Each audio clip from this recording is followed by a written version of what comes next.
बिस्मिल्लाहिर्रहमानिर्रहीम अस्सलाम वालेकुम dear students, how are you? I hope you'd be fine.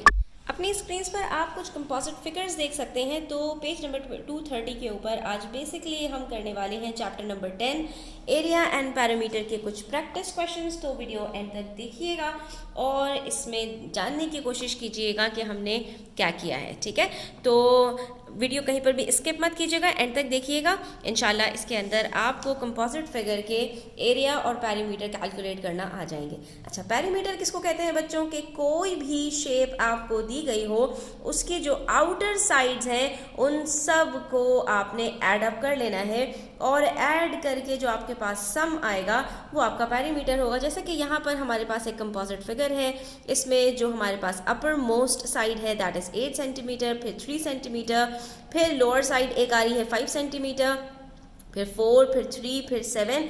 इन सब को जब हम ऐड करते हैं तो हमारे पास आंसर आता है 30 सेंटीमीटर्स। ठीक है, लेकिन अगर मैं बात करूं एरिया की, तो एरिया हमने कैलकुलेट करना सीखा था, लेकिन हम पहले एक काम करेंगे कि पहले हम सारी कंपोजिट फिगर्स का पैरामीटर कैलकुलेट करेंगे और फिर एरिया हम कैलकुलेट करेंगे। अब आ जाइए पार्ट बी की तरफ। यहाँ पर आप देख सकते हैं कि आपको इन्होंने सारी साइड्स नहीं बताई हैं। हाँ, अलबत्ता यहाँ पर हमारे पास कुछ लाइंस मौजूद हैं जो डिनोट करती हैं कि कौन कौन सी साइड्स आपके पास इक्वल हैं। तो जहाँ पर आपके पास सिंगल लाइन है तो इसका मतलब है कि ये सारी साइड्स आपके पास बराबर हैं। अगर इनमें से कोई एक साइड भी गिवन है तो बाकी सबको आप लेवल कर सकते हैं। जैसा कि आपको यहाँ पे बताया कि ये आपके पास 10 सेंटीमीटर है, तो यहाँ पर भी सिंगल लाइन है, ये भी 10 सेंटीमीटर्स होगी, ये भी सिंगल लाइन है, ये भी 10 सेंटीमीटर्स होगी। उसके बाद आपने देखना है कि आपके पास डबल लाइंस का भी सेट मौजूद है। कितनी डबल लाइंस है? 1 2 3 4 साइड्स पे आपके पास डबल लाइंस के जो है वो पेयर मौजूद है। तो अब ये चारों साइड्स भी आपके पास इक्वल है, जिसमें से एक आपको गिवन है 20 सेंटीमीटर्स। इसका मतलब है कि बाकी तीनों भी 20 सेंटीमीटर्स की हैं। अब अगर आप गौर से देखेंगे तो आपके पास सारी साइड्स गिवन है। टोटल कितनी साइड्स हैं हमारे पास यहाँ पर? 1 2 3 4 5 6 7 8 साइड्स हैं। हमने इन सब को जब ऐड अप किया तो हमारे पास आंसर आ रहा है 160 सेंटीमीटर्स। ठीक है, तो आप ये खुद भी करके देख लिया कीजिए। उसके बाद पार्ट सी और पार्ट डी देखिए स्टूडेंट्स। तो यहाँ पर हमारे पास एक है टिक का निशान। बेसिकली ये एक फिगर है और इसमें हमें देखना है कि हमारे पास ये कितने साइड्स हैं और सबकी क्या मेजरमेंट्स हैं। तो एक साइड है 3 सेंटीमीटर, ये भी 3 सेंटीमीटर है। इसके पैरेलल में हमारे पास थोड़ी सी लेंथ ज़्यादा है तो ये 5 मीटर्स है।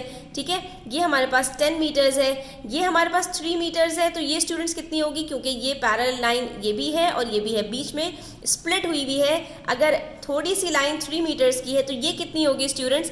सिंपल है, टोटल लाइन में से आपने सब्ट्रैक्ट किया 10 - 3 तो आपके पास आंसर आ जाएगा 7 मीटर्स। बिल्कुल इसी तरह से इसकी भी जब हमें जो है वो लेंथ मालूम करनी है तो हम देखेंगे कि इसके पैरेलल हमारे पास कौन सी साइड है 5 मीटर्स की। उसमें से आधी साइड हमें गिवन है 3 मीटर्स की, तो बाकी जो बचेगा वो कितना है? 5 - 3 2 मीटर्स। तो अब ये सारी साइड्स हमारे पास यहाँ पर आ चुकी हैं। हमने सबको ऐड अप किया और आंसर आ गया हमारे पास 30 मीटर्स। ठीक है, उसके बाद लास्ट फिगर के अंदर आप देख सकते हैं कि यहाँ पर भी सारी साइड्स गिवन नहीं है, तो हम सारी साइड्स कैलकुलेट कर लेते हैं।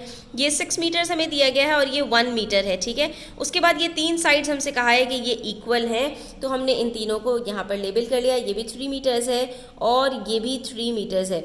उसके बाद बात करें यहाँ पर इस साइड की, तो ये 2 मीटर्स है, तो इसके पैरेलल ऑपोजिट साइड ये भी स्टूडेंट्स कितनी होगी हमारे पास? 2 मीटर्स। ठीक है, जो ये हमारे पास लेंथ गिवन है, ये ब्रेथ गिवन है वो 1 मीटर हमें यहाँ पर इन्होंने बताया हुआ है। अब यहाँ पर हमें ये कैलकुलेट करना है कि ये वाली जो हमारे पास लाइन है ये जो इसकी क्या लेंथ होगी। तो स्टूडेंट्स अगर हम इसके पैरेलल देखें तो ये हमें पूरा 6 मीटर्स दिया गया है। अब लेकिन हम यहाँ पर इसको 6 में से 3 माइनस नहीं कर सकते, बल्कि हमें क्या करना पड़ेगा कि 6 + 1 करेंगे ताकि हमें यहाँ तक की पूरी लेंथ पता चल जाए। ठीक है, अब ये जो यहाँ तक की हमें पूरी लेंथ पता चलेगी स्टूडेंट्स, तो अगर आप गौर से देखें और इसको आप कंप्लीट करना चाहें तो ये पूरा एक रेक्टेंगल बन जाएगा, जिसमें 6 + 1 पूरी लेंथ नीचे की देखें तो ये हमारे पास 7 मीटर्स बनती है। तो ऊपर भी इन दोनों को मिलाकर 7 मीटर्स बनने चाहिए, और जब इसकी लेंथ हमारे पास 7 - 3 आएगी दैट इज 4 मीटर्स, तो इसके पैरेलल जो ये वाली लेंथ है ये भी हमारे पास आ जाएगी 4 मीटर्स। अब हम इन सब को ऐड अप करेंगे और हमारा आंसर आ जाएगा। Which is 20 meters. ठीक है, तो यहाँ पर हमने इसको लिख दे रहा है। स्टूडेंट्स, ये हमारे पैरामीटर्स कंप्लीट हो चुके हैं। आई होप कि आपको ये समझ में आ गया होगा। स्टिल कोई भी क्वेश्चन हो कमेंट सेक्शन में पूछ लिया करें, और अगर अभी तक आपने चैनल को सब्सक्राइब नहीं किया तो सब्सक्राइब कर लीजिए, इससे हमें बड़ी मोटिवेशन मिलती है।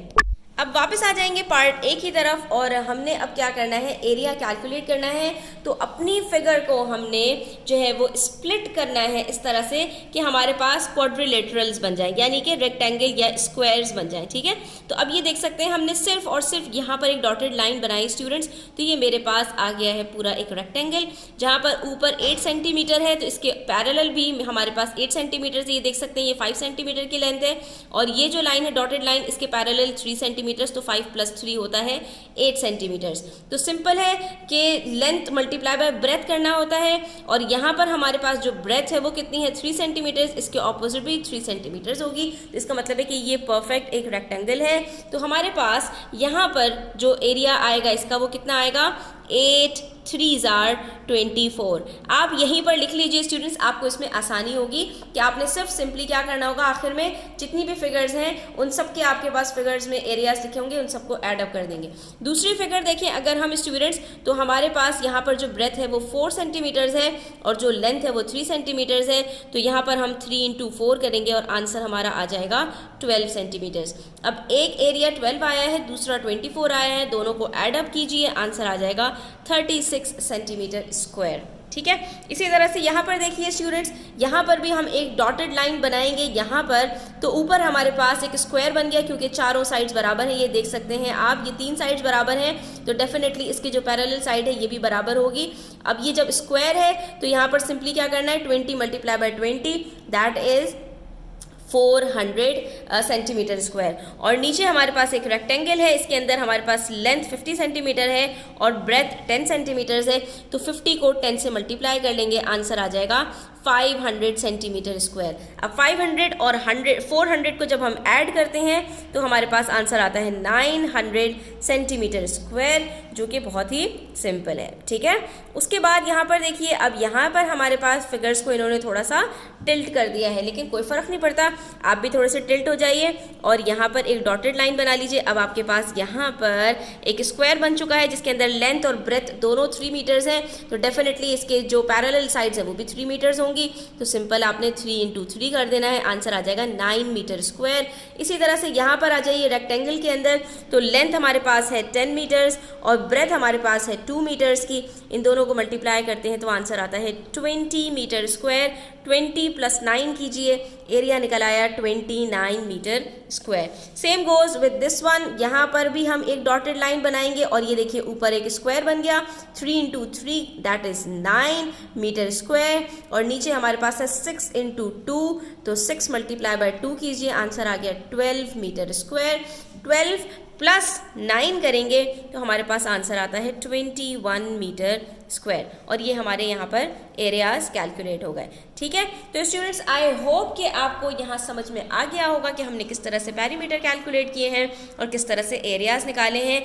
तो वीडियो एंड तक देखने का बहुत शुक्रिया, अपना बहुत ख्याल रखिएगा, अपने फ्रेंड्स के साथ शेयर कीजिएगा।